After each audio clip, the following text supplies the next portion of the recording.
আওয়ামী লীগের শাসনামলে আইন মন্ত্রণালয়ের দায়িত্বে ছিলেন আনিসুল হক। জুলাইয়ের কোটা আন্দোলনের সহিংসতা ও মৃত্যুর ঘটনায় ২০২৪ সালের ১৩ আগস্ট পুলিশের হাতে গ্রেপ্তার হন তিনি।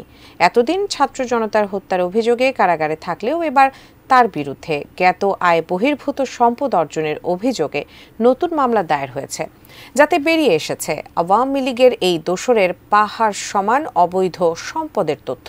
বিস্তারিত জানাচ্ছেন ইস্তিয়াক হোসেন।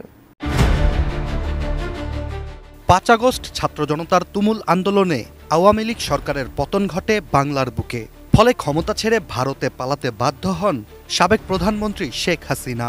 তবে আওয়ামী লীগ সভাপতির মতো দলের অনেক কর্মীরাই পালানোর সুযোগ পায়নি, যার মধ্যে রয়েছেন সাবেক আইনমন্ত্রী আনিসুল হক। গণঅভ্যুত্থানের পর ২০২৪ সালের ১৩ আগস্ট রাজধানীর সদরঘাট এলাকা থেকে পালানোর চেষ্টাকালে পুলিশের হাতে গ্রেপ্তার হন শেখ হাসিনার বিনিয়োগ উপদেষ্টা সালমান এফ রহমান ও আইনমন্ত্রী আনিসুল হক। এরপর থেকেই কারাগারে বন্দী আওয়ামী এই দুই নেতা।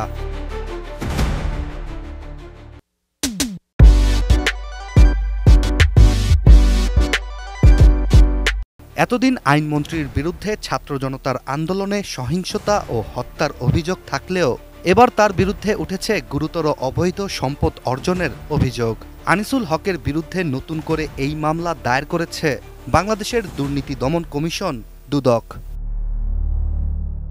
নতুন বছরের প্রথম দিনই ঢাকায় দুদকের সমন্বিত জেলা কার্যালয়ে আনিসুল হকের বিরুদ্ধে বাদী হয়ে মামলাটি দায়ের করেন সংস্থাটির উপপরিচালক জাহাঙ্গীর আলম। অভিযোগে তুলে ধরা হয়, আনিসুল হক আওয়ামী লীগের শাসনামলে ক্ষমতার অপব্যবহার করে গড়ে তুলেছিলেন অবৈধ সম্পদের পাহাড়। এছাড়া গ্রেপ্তারের পর থেকেই আনিসুল হকের ব্যাংক অ্যাকাউন্ট পর্যবেক্ষণ করা হচ্ছিল, যেখানে তার অবৈধ লেনদেনের তথ্য উঠে আসে।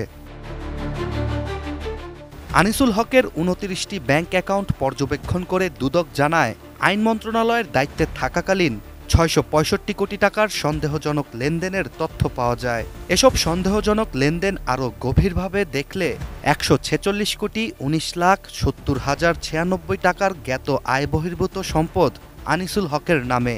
এসব সন্দেহজনক লেনদেন আরও গভীরভাবে দেখলে পাওয়া যায়, এই সম্পদের বিরুদ্ধেই দুদক নতুন করে মামলাটি করেছে।